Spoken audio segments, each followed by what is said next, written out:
We've got 2 weeks to equip fighting game noob Nino with the skills to fake it as a pro among Tekken experts at a national tournament. In episode 1, Nino learnt the basics of offence and defence under the tutelage of fighting game legend Ryan Hart. But he's still got more to learn if he wants to hoodwink the judges. Training's been going all right, I think. There have been moments of frustration. Just to give you an idea of how many moves there is for Paul Phoenix alone, of which Ryan said I have to learn all of them. Just keeps going. I've been practicing on Tekken 6 because I haven't got access to Tekken 7 at home. So yeah, it's been difficult and been putting in a lot of hours, so I'm hoping Ryan can see some improvement. I've made myself some lovely revision notes. Okay, what's reverse PDK? That is a 1-4. Look at that, I'm learning. Training-wise, I've done around 2 to 4 hours a day. I usually get an hour in at lunch, and then after work I try to get the rest in. This is what Ryan's given me. It's a rundown of Paul Phoenix. It's 16 pages long for one character, of which there is loads and loads of different moves and combos, when to use them, when not to use them. If I was going to fake it right now, I'm definitely not as confident as I would have hoped to be. So I'm hoping that Ryan can kind of refine all of my kind of skills that I've got over the last week, but also teach me the last few bits so I can actually feel much more confident and fake it. Hi mate. Hey man. How you doing? How are you? Yeah, I'm fine. Yourself? Not too bad, not too bad. Today, I'm going to be testing your knowledge. So you have to know that this challenge is broken down into 2 parts. The first part is gameplay. Right. The second part is you being interviewed by a panel of judges where they're going to be testing your knowledge. So you're going to pretend I'm one of the judges and I'm going to ask you some questions, see if you can get the answers now. right. Right now. Real time. Let's do it. Okay. Fight. So question 1, what's your favourite juggle? Thruster. Question 2, who's your favourite player? Character or? Person, actual player that plays. Question 3, what's your favourite stage to play on strategically? Desert. Land. Question 4, what's your worst matchup? What does that mean? So you didn't get any of those questions right. That was really bad. Yeah, that wasn't particularly good, was it? Let's be honest. Not really. But you know, we can work on that. You know, we can improve from where we are now. So Yeah. you know. What do we do next? Get ready for the next battle. While Nino's final challenge will happen away from the main stage, Ryan thinks Nino should at least know what pro Tekken competitors go through when they walk on stage at a pressurised tournament. It'll help him get in the heads of the competition. That's your head. Okay. That's your opponent. All right. All right. And then you've got like the casters that are here. All right. They're also watching the game, and they're critiquing your every move as well. And don't forget, everyone will have eyes on you. Can I hear what the Comcasts? No, you can't, because you're going to have these headphones on. All right. That. Beats by Nino. You know, you've got your own brand. Love clearly. it. All right, and you're going to be blocking out all the sounds with those headphones. So I'd definitely look out for just being really confident. I'll try to stay focused on the match, think about the opponent, and just generally try and make a good impression in faking it. But I do think it's important to, you know, to like illustrate and show you how much pressure you're going to be under. In fact, I think you need to see what it's really like in a real environment. I've got a surprise for you. Yay. All right, Nino, so I've brought you here today to Namco Funscape, formerly Namco Station, to show you where it all began. Right. This is where I won the Tekken 3 World Championship in 1999.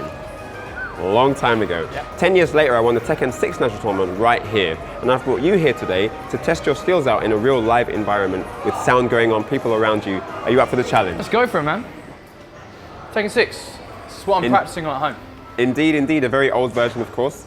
You're going to be playing on Tekken 7 in the actual tournament. But I've brought you here today because you're going to need to know how to fake it to convince these people that you are a pro. Right. So the first step of that is to know how to psych players out. So I'm going to teach you 3 tips today. The first one is the seating. When 2 names are called at a tournament, you're going to sit down with someone else. That's it, yeah, get comfortable. Okay. Now see how I'm still standing. This Yes. is what would happen at a tournament. I would wait for my opponent to sit down first so that I can see what his favorite side is. Then I would approach afterwards and then ask for a coin toss so that I have a chance to steal his favorite side. That would be tip 1. So why is it important to be on the side that I want? Because each of the moves are reversed if they're on the opposite side. Right, yeah. So it's going to be harder for them to perform on one side over the other. And that is why, at any opportunity, you should try to steal their favorite side. So, moving on from that, tip 2 is actually going to be the handshake. So shake my hand, yeah?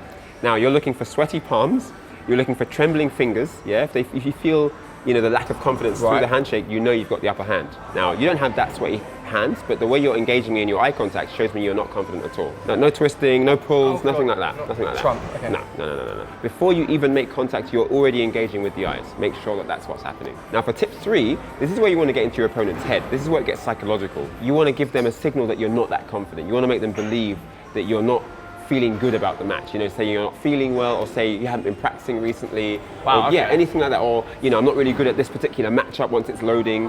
Give them some kind of full sense of hope. And then once the match starts, be an absolute pit bull and steamroll them. Right, I've got one final test for you. Everything you've learned up to this point, you're gonna have to convince me that you are a pro Tekken player. You're gonna have to use your best faking it skills as if you're at the ESL arena right now. Cool, right. Let's do it. Let's do it. Get ready for the next battle. Full match, Reinhardt and Nino to the stage. After you. Oh no, after you. No, I insist.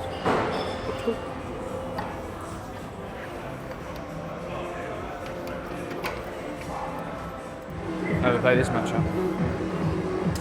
Yeah? Round 1.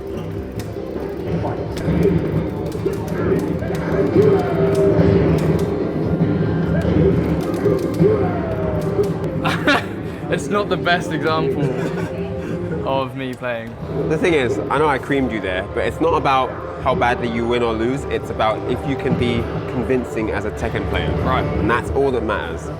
And you were really convincing there. So Really? hopefully, yeah, if you just stay calm and focused on the match, you will come across as a genuine pro. Today, I think I did all right. There were moments where I definitely did not play well. He perfected me twice. But I can see the passion coming through though, because I'm getting aggravated because I know I can play better. It was really good to see his improvements. I actually went harder on him to show him, you know, that there's more work to be done. I didn't want him to be too comfortable with his progress so far. He's doing well, and yeah, I'm quite happy with his progress. Knowledge specifically, yes, I'm very worried. Ryan's questions this morning really threw me because I didn't know any of them, and there's a lot of work for me now to do till Friday. I think his biggest obstacle is going to be convincing the judges that he's really knowledgeable, because to have a wealth of knowledge takes a long time, which he hasn't had. So that's going to be an area where he's really going to be challenged, I think. KO. So this is it, man. This is it. How are you feeling? Yeah, good. I mean, you know that you didn't hardly know anything before when we first met. And now you know how to block, you know how to attack, you know what it's going to be like at a live event. You've been to an arcade and played, someone sitting next to you, which is exactly what a tournament environment is going to be like. I've got absolute faith in you to do this. No, thank you. Way, yeah. Convince all the judges and completely fake it all the way. Cool. So, with just a few days to go until the final challenge, Nino is officially on his own. Will he be able to blend in among Tekken experts, or will he be spotted before he even makes a jab? In the meantime, if you've not watched how Nino's journey began, head back and watch episode 1, which includes Reinhardt's top tips for a killer offense and defense.